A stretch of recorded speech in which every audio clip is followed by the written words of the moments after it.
Welcome to Michael Pepper Tech. In today's video, I'm going to be talking to you guys about the OnePlus ecosystem and some of my favorite features. I'll touch on battery life of each device a little bit. This is not a tutorial video, so it won't involve setting up and, connecting and doing all the stuff, but I'll be talking about the features. There are plenty of videos out there about that stuff, and I will be touching on each product individually in videos coming up as well. So let's get into it. First of all, I have the OnePlus Watch 2, the OnePlus 12, and here is the OnePlus Pad. Now, it's not the newest one. It is the original OnePlus Pad. There's the OnePlus Pad 2 out. You can get that for about $50 to $70 more, but most of these things are going to match up whether you have the OnePlus Pad or the OnePlus Pad 2, obviously. OnePlus Pad 2, slightly bigger display, Snapdragon 8 Gen 3 processor, and that's pretty much it. Some software UI differences. But apart from that, the ecosystem that I'm going to be touching on are those three things. They also have their earbuds, of course, which are really good. I have an older version of them, and I really like them.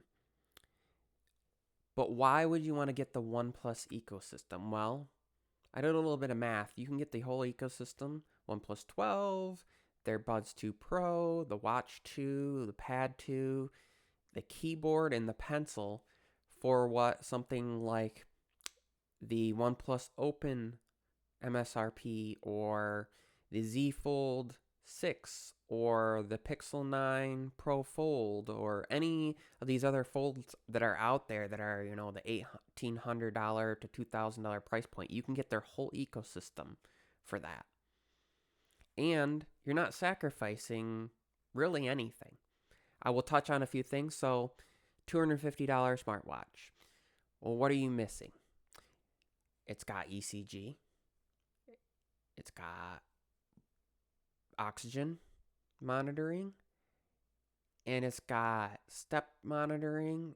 And as far as comparing it to something like the Apple Watch Ultra 2, they both seem to be fairly accurate as far as I can tell, fairly on par with each other. And as far as like the ECG monitoring, and the O2, I've actually had this go off on me and tell me my O2 was low in my sleep and wake me up. The vibrations are really good. Battery life on all three of these devices have been solid. I can get 4 days on the watch. That's with the normal smart mode, not the like standby mode or the mode where it goes where it's just the simple mode at night. I've turned that off. So it, is checking my heart rate every 5 minutes, minimally. I've actually done it with the kind of active heart rate where it's basically constantly checking. I can get 4 days out of it. Nice thing is a recharge takes about 50 minutes.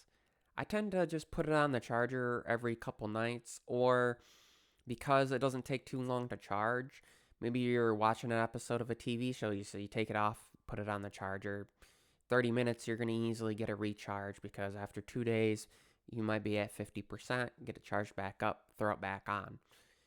If you don't care to charge every couple days, like I said, 3-4 days, throw it on the charger, less than an hour later, take it off the charger. You can do that, while you're showering if you don't want to wear it in the shower.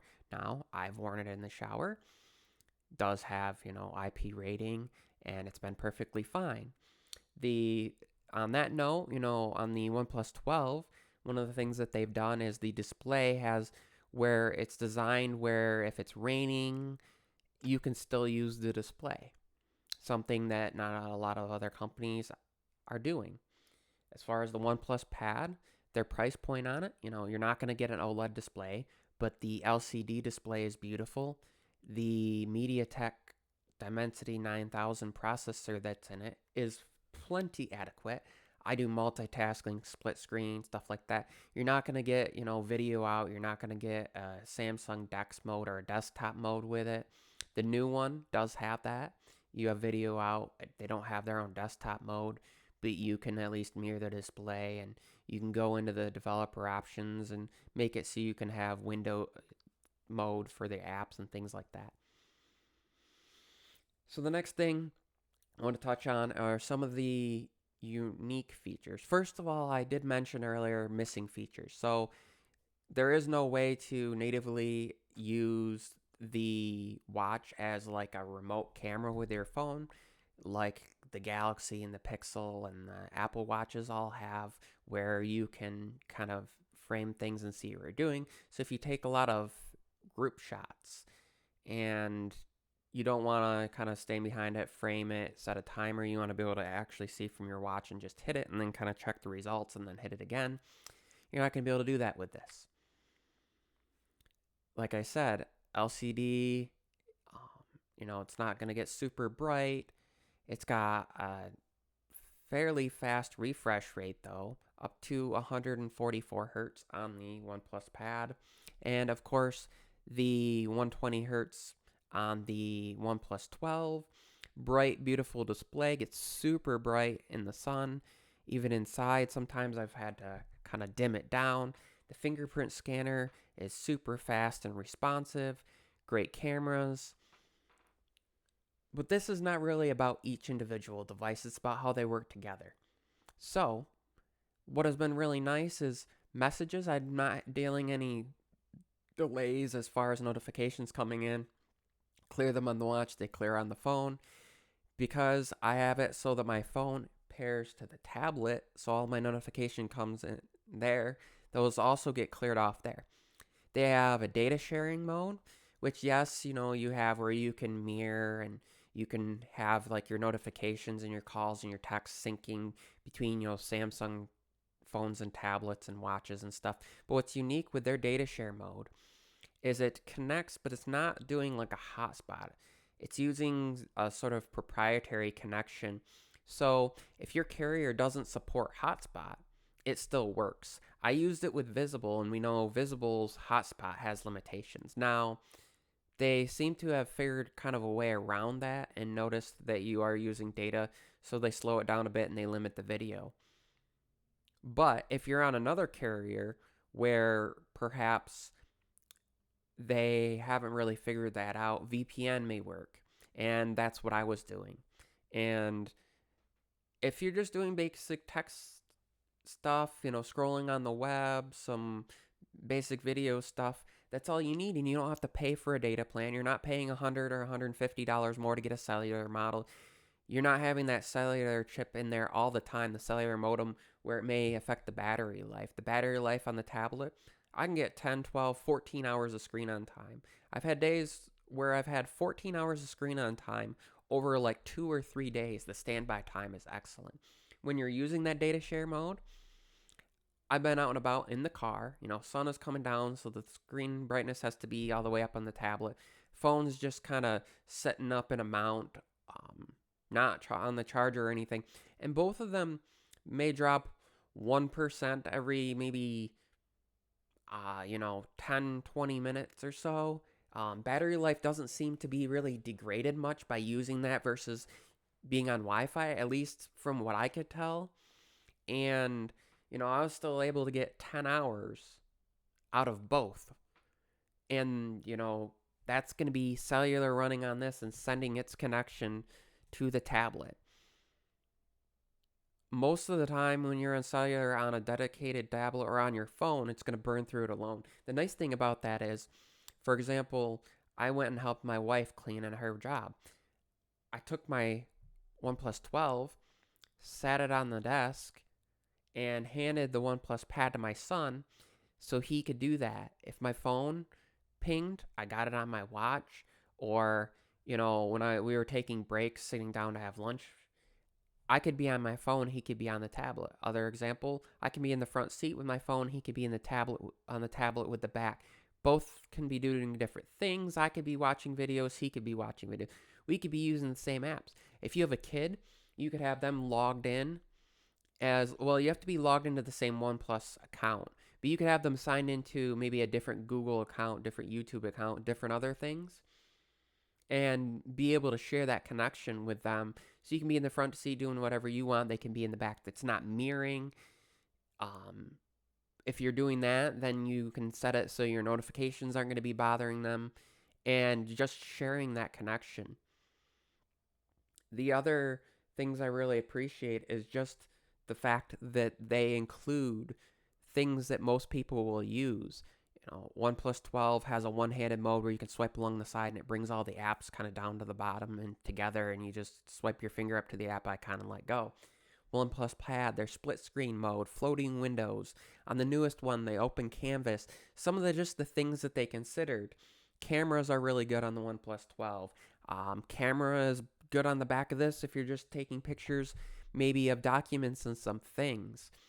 The watch, like I said, the battery life on these things are really good. The charging is really good. You get, 67-watt charging on the Pad and 80 or 100-watt charging on the OnePlus 12, depending on where you are and what charger you use.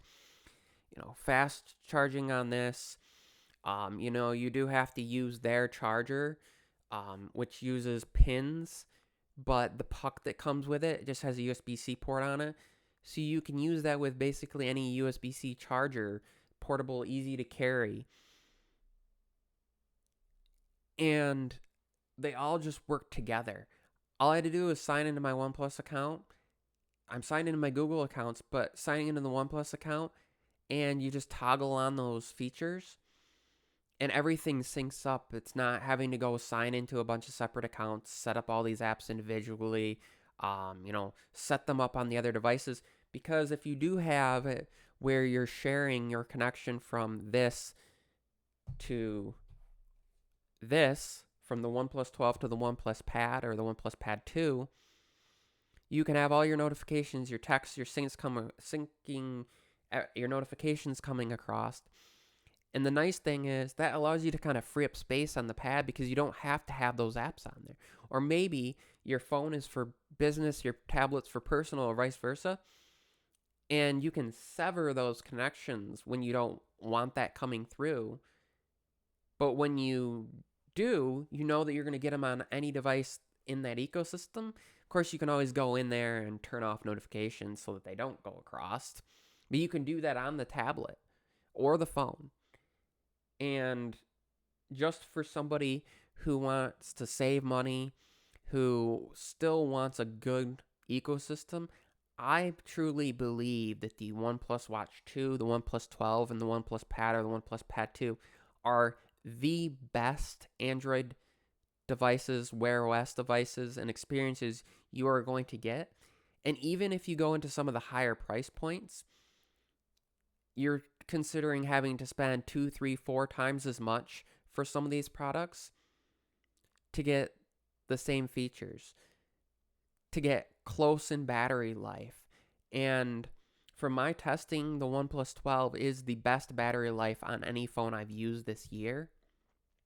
The OnePlus Pad matches or beats my iPad Pro in battery life. Now, with the iPad Pro, with recent updates, it's gotten a lot better. But for a while, this was getting me 12, 14, 16 hours, and I get, 10 hours on an iPad. The phone getting me, 12 to 14, and other devices might get me 10 to 12.